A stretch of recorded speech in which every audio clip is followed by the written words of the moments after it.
शिव नाम तरिम प्राप्यम संसार बंतरंति ते। नारद, पूरे पुराण में से एक ही बात आपको पकड़नी है, बस शिव जी का भजन करो।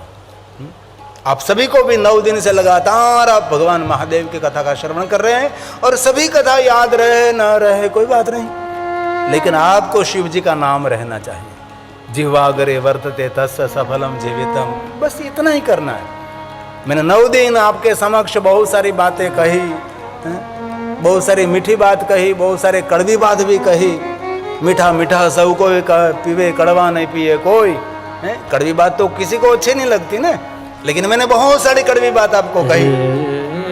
चाणक्य सूत्र ની અંદર એક સૂત્ર છે કે જ્યારે દેશના વિદ્વાનો અને આચાર્યો સમાજ માટે મીઠું મીઠું બોલવા લાગે ત્યારે સમાજનું પતન થાય।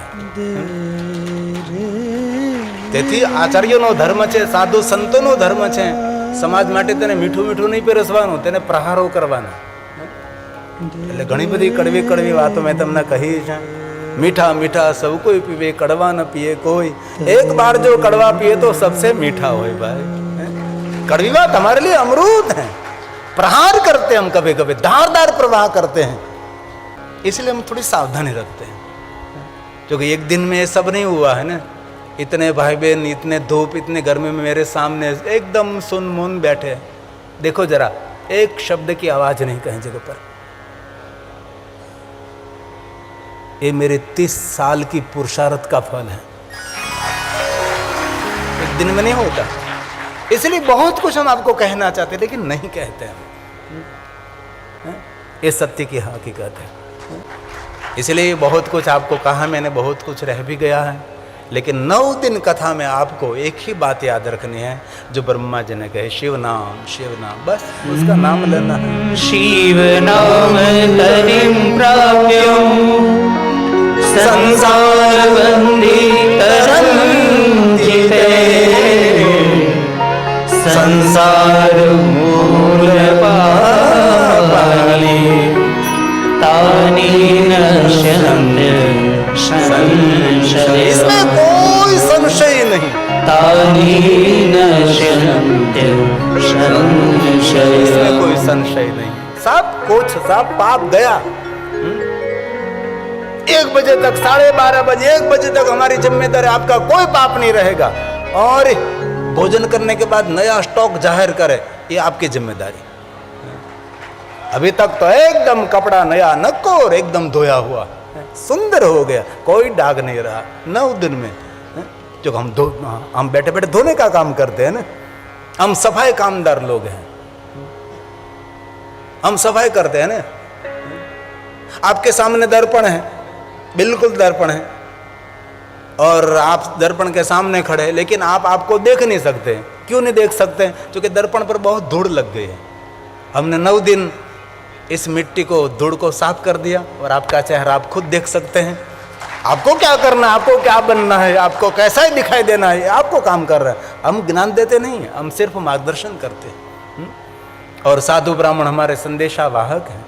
ये हमारा तो कर्म है, धर्म का संदेश फैलाना, धर्म की बातें करना, लोग धर्मशील बने, ये हमारा कर्तव्य। घना लोगों ने तो कहता साधु ब्राह्मणનો ધંધો છે, ધંધો છે ને પહેલેથી અમારો રહેલો, આજ કામ કરીએ છીએ અમે લોકો, મારા બાપ દાદા આજ કરતા। અમારા બ્રાહ્મણોનું કર્તવ્ય છે, સાધુનું કર્તવ્ય છે। તેથી 9 दिन की કથામાં એટલું જ યાદ રાખવાનું છે, शिव नाम कुंठर्ण विनाश न जाए ते ध्रुवम। शिव जी का नाम कुहाड़े का काम करता है, जड़ों में से पाप को उखाड़ कर फेंक देता है, थोड़ा सा भी पाप नहीं रहता। ये ब्रह्मा जी ने गाया है। संसार मूलभूतानां, संसार मूलभूतानां पालकानां महामुने नारद, शिव नाम कुठारेण विनाशयते ध्रुवम्। विनाशयते ध्रुवम्। जड़ मूल में से पाप को उखाड़ कर फेंकने वाला शिव का नाम है। इसलिए आप सब भाइयों बहनों को मेरी हृदय से प्रार्थना है, आप ओम नमः शिवाय जाप करें। देवताओं ने एक बार पूछा था, महादेव जी ओम नमः शिवाय मंत्र, शिव जी ने कहा जो निरंतर ओम नमः शिवाय मंत्र का जाप करते हैं ना, उनके आगे आगे मैं त्रिशूल लेकर चलता हूँ। तब देवताओं ने पूछा क्यों? तब महादेव ने कहा कि जिनके मुख में ओम नमः शिवाय मंत्र गूंज रहा है, उनके आगे आगे इसलिए चलता हूँ, मार्ग में से कांटे कंकर दूर करने के लिए और इसके भाग्य के द्वार खोलने के लिए मैं उनके आगे आगे चलता हूँ, जो ओम नमः शिवाय मंत्र जाप करते हैं। लेकिन ये आपको बड़ा लगे तो महादेव महादेव महादेव महादेव। तब देवताओं ने पूछा महादेव उनकी महिमा क्या है? तब शंकर जी ने कहा कि जो कोई महादेव महादेव महादेव महादेव इति कीर्तनात्, जो महादेव महादेव महादेव महादेव बोलता रहता है, उनके पीछे पीछे मैं रहता हूं। कैसे? जैसे कोई छोटा सा बछड़ा गाय का ताजा जन्मा हुआ है, गाय जैसे अपने ताजे बछड़े के पीछे पीछे पीछे जाती है, मैं उनके पीछे पीछे जाता हूं। और छोटा सा ताजा जन्मा हुआ बच्चा, गाय माता जितना प्रेम करते हैं उतना प्रेम मैं महादेव महादेव बोलने वाले को करता हूं। और गाय जैसे अपने बछड़े की रक्षा करते हैं, ताजा जन्मा हुआ गाय का बच्चा और कोई बाहर का व्यक्ति उसके बच्चे को लेने के लिए आए, बछड़े को लेने के लिए, तो गाय उसको मार देती है। वैसे जिनके मुख में महादेव महादेव महादेव महादेव शब्द रहता है, महादेव उनकी रक्षा भी करते हैं, उनको प्रेम भी करते हैं, और वो जब जहाँ जाता है वहाँ उनके पीछे पीछे पीछे महादेव रहते हैं। इसलिए ओम नमः शिवाय मंत्र ठीक न लगे, महादेव महादेव महादेव ये भी आपको ठीक न लगे, शिव शिव शिव शिव शिव, आपका कल्याण, सब परिवार का कल्याण, सबका कल्याण। बस 9 दिन की कथा में एक ही बात याद रखनी है, शिव जी का भजन करना है। इसीलिए 2 पंक्ति हमारे। जप ले शिव का नाम प्यारे, जप ले शिव का नाम, जप ले शिव का नाम प्यारे, जप ले शिव का नाम। महादेव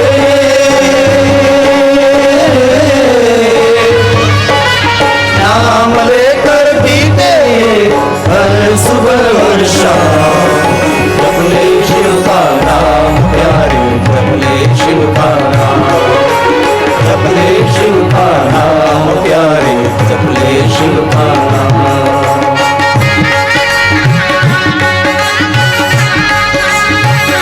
ऐसे एक ही बात याद रखनी, भजन करो महादेव का, भज साम सदा तू, भज साम सदा। नाम लिया उसने सब कुछ किया, सकल शास्त्र का भेद, बिना नाम नरते गया बड़बड़ जानो रे।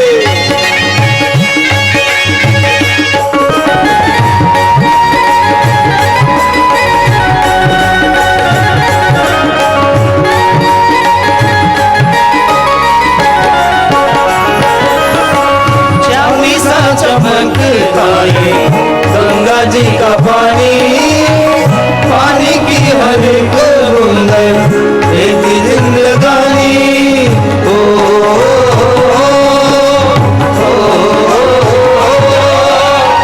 चांदी सा चमकता है गंगा जी का पानी, पानी की हर एक बूंद देती जिंदगानी। याद रखना, जल ही जीवन है। इसलिए घरे नल आवतो हो तो नल टपक तो बंद कर जो, जल नहीं रहे तो दुनिया नहीं रहे। धीरे धीरे वरसाद ओछा थवा लग्या छे, એ તો તમારે ઓરસંગ નદી બાજુમાં છે, માતા નર્મદાની કૃપા છે એટલે તમને ખબર નથી કે જલનો અભાવ શું કહેવાય, અમને ખબર છે। અમારા ધરતીમાંથી ગરમ પાણી નીકળે છે, તેથી પાણીનો બગાડ નહીં કરતા, બહુ હૃદયની પ્રાર્થના છે। અને ઘરનું પાણી, અગાસીનું પાણી પણ ધરતીમાં ઉતારવાનો પ્રયાસ કરો, ભૂગર્ભમાં ઉતારવાનો પ્રયાસ કરો। આજુબાજુમાં ગામમાં સરોવર હોવું જોઈએ, જલ સંગ્રહ થવો જોઈએ। જલ થકી સૃષ્ટિ છે, અભિયાન ચાલે છે જલ સંગ્રહનો, ચેક ડેમો બનાવવામાં આવે છે।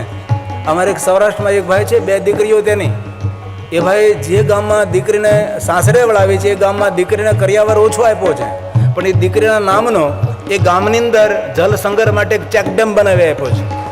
આ બાપે સમાજને નવું ઉદાહરણ પૂરું પાડ્યું છે જલ સંગ્રહ માટે। એક ગામમાં કથા કરવા ગયો હતો તો 2 ભાઈઓ અને બાપ દાદાની માટે જમીનના 3 ભાગ સરખે ભાગે, એક ભાઈ મોટા ભાઈની જમીન, નાના ભાઈની જમીન, વચ્ચેની જમીન એ મા બાપની જમીન। અને મા બાપ દુનિયામાં ન રહે તે બે ભાઈ અડધી અડધી જમીન વેચી લેવાની, આ રીતે કરાર કરેલા. પછી એ મને મળ્યા કુટુંબ, એમને ઘરે પણ હું ગયો હતો. બાપુ આ જમીન જુઓ તમે, અમારા મા બાપની જમીન છે. અમે બંને ભાઈઓ નક્કી એવું કરેલું કે મા બાપ દુનિયામાં ન રહે ત્યારે જમીન અડધી અડધી આપણે બે વેચી લેવી. પણ આ મા બાપની જમીન અમે લોકોએ વેચી નહીં, વેચી પણ નહીં. પણ આ જે માતા પિતાના ભાગની જમીન હતી એ જમીનની અંદર અમે લોકોએ વડલા પીપળા વાવ્યા છે અને મા બાપની પાછળ પાણી ઢોળ્યું નથી, અમે વૃક્ષોને પાણી પાયું છે. એ છે વિચારધારા, એ છે વૃક્ષોનો મહિમા. આ દુનિયામાં બહુ સારા માણસો છે ભાઈ. હું એક કથા કરતો, રાજકોટ કોઈ ગામનું નામ તો ભૂલી ગયો. એક કોલેજનો પ્રોફેસર આવ્યો, ઘણા બધા કોલેજ છોકરા છોકરીને લઈને. મેં કીધું શું રવિવારે? તો કે આજે મેં જંગલમાં જવાના અને ચકલાઓ માટે પાણીના કુંડા મૂકવાના, ચકલાઓ માટે મેં માળા બનાવવાના. કારણ કે જો પક્ષી છે તો વૃક્ષ છે, અને વૃક્ષ છે તો આપણે છીએ. પક્ષી કોણ છે? વૃક્ષોના રક્ષક છે પક્ષી. પક્ષીની સંખ્યા ઘટવા લાગી, મોટા મોટા ફટાકડા ફોડવાથી ઈંડાઓ ફૂટી જાય, નાના પક્ષીઓ મરી જાય. ડીજે સાઉન્ડના અવાજથી પક્ષીઓ મરી જાય, ઈંડા ફૂટી જાય, કાચ ફૂટી જાય તો ઈંડું ફૂટી જાય ને. મોટા મોટા ડીજે સાઉન્ડ વગાડે, તેને સમજાવો, લોકોને સમજાવો. મોટા મોટા ફટાકડા ન ફોડાય, ડીજે સાઉન્ડ ન વગાડે, પ્રકૃતિને એટલું નુકસાન થઈ રહ્યું છે. અને આપણા શાસ્ત્રોમાં પણ કહ્યું છે કે એક દિવસ એવો આવશે આકાશમાંથી વરસાદ નહીં પડે. અને આપણા આવતા સમયના બાળકોને કહેશું ને કે આકાશમાંથી પાણી પડતું હતું તો લોકો આપણા પર હસવાનું કામ કરશે કે આ લોકો મૂર્ખ જાય, કેવી વાતો કરે કે આકાશમાંથી કંઈ થોડું પાણી પડતું છે, કોઈ આકાશમાં ક્યાંથી પાણી પડે? વરસાદ એક સપનું થઈ જશે. તેથી આ પંક્તિની થોડો સંકેત છે. चांदी सा चमकता है गंगा जी का पानी, पानी की हर एक बूंद देती जिंदगानी.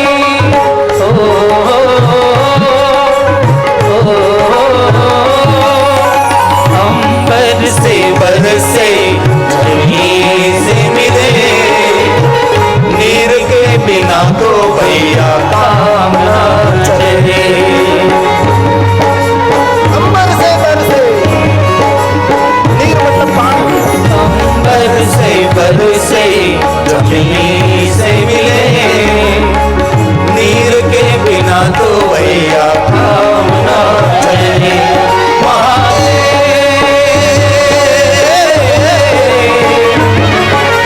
नाम लेकर बीते हर सुबह और शाम, जपले शिव का नाम प्यारे, जपले शिव का नाम, जपले शिव का नाम प्यारे, जपले शिव का नाम. अंतिम पंक्ति हम सबको संकेत करते, उपदेश दे रहे हैं.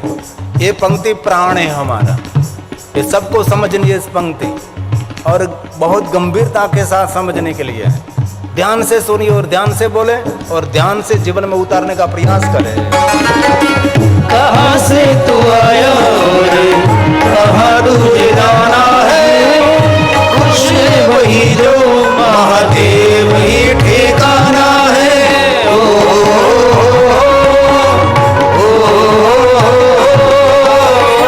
कहाँ से तू आया और कहाँ तुझे जाना है, कुछ है वही जो महादेव ही ठिकाना है.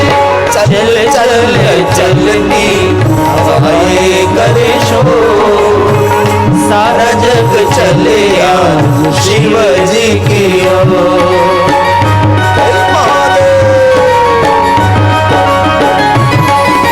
चल चल चलनी हवाएं करे शोर, सारा जग चले यार शिव जी की ओर.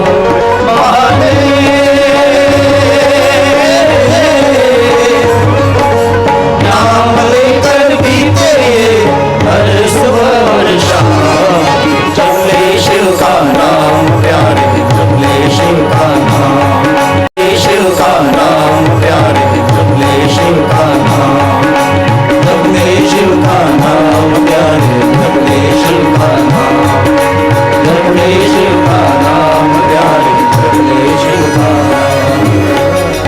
ब्रह्मा जी ने ब्रह्मलोक में कथा को विराम दिया.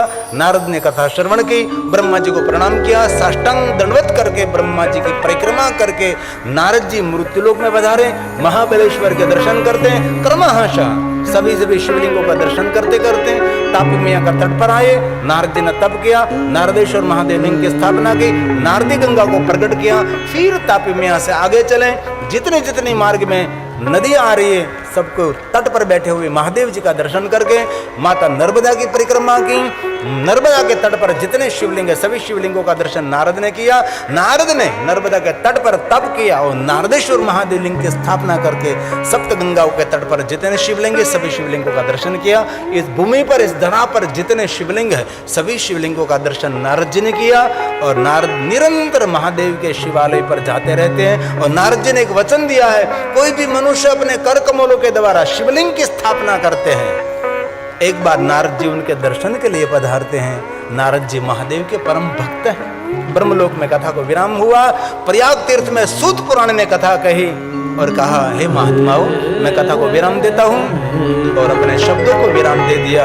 सभी कथा श्रवण करने वाले शयन आदि महात्मा सूत पुराण को प्रणाम करते हुए प्रयाग तीर्थ में इसको विदा दी। चूंकि प्रचारक हैं, हमेशा तीर्थ यात्रा टन करते रहते हैं, धर्म प्रचार प्रसार करते रहते हैं। और सभी ऋषि मुनियों ने कथा श्रवण की। प्रयाग तीर्थ की वंदना करके सभी ऋषि ने यात्रा प्रारंभ की। काशी नगर की ओर जा रहे थे और रात्रि हुई। रात्रि में एक बहुत बड़ा आकाश में प्रकाश हुआ और सभी ऋषि जो पूर्णता को प्राप्त हुए थे ये सब इस प्रकाश में देह के साथ शरीर के साथ विलीन हो गए। और जो महात्मा पूर्णता को नहीं प्राप्त हुए थे सभी महात्मा नहीं जा सके। जो गए महात्मा उसको प्रणाम किया और यात्रा बंद नहीं रही, यात्रा चलती रही और काशी में पहुँचे। काशी विश्वनाथ महादेव का दर्शन किया। बाकी रही आयु काशी में पूर्ण करके सभी शिव भक्त सभी ऋषि मुनि भगवान महादेव को मिले और शिव महापड़ ग्रंथ को विराम किया।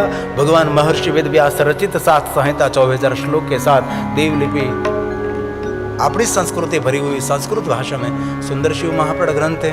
अंतिम श्लोक भगवान व्यास जी ने हमारे सबके लिए गाया है।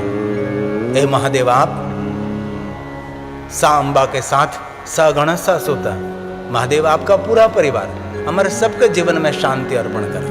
वक्ता और श्रोता के जीवन में शांति दीजिए, क्योंकि हमारे सबके लिए तो शांति आवश्यक है। इसलिए अंतिम श्लोक, आखिरी श्लोक शिव महापड़ ग्रंथ का, एतत् शिव पुराणस्य वक्तुं श्रोतुश्च सर्वदा सगणः ससुतः शङ्करोतु स शङ्करः शङ्करोतु स शङ्करः। सबके जीवन में भगवान शांति अर्पण करें, ऐसा भाव प्रकट किया।